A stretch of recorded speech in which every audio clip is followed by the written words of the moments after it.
napapagod na ang person. Gamas. Naggamas, nagtanim. Ayan ang gawain ko dito sa kubo. Ayan. Pawis na pawis. Pagod. Pero okay lang kasi pinapawisan ako dito sa aming kubo. Pag ako'y nagtanim,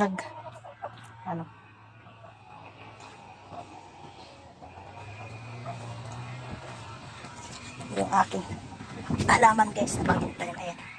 Ayan. Akala ko nabudol ako pero may tumubo naman siya. Ayan o. Mga alas 10. Ayan.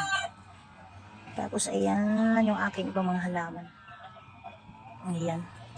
Mga kaladyum ko mga makukulay.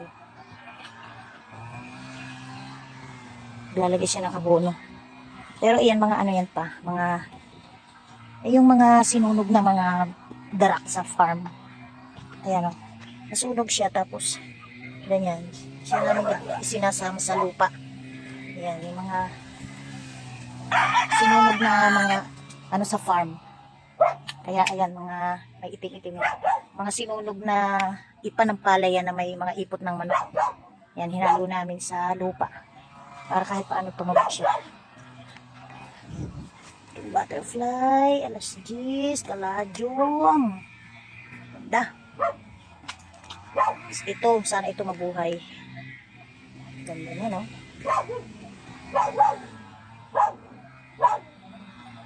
Bulaklak na naman yung rose. Ganda niya. Ganda.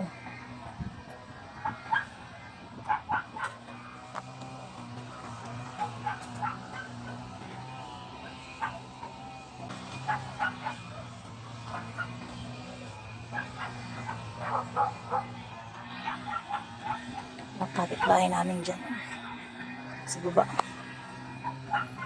Ang nagagrass cutter sila.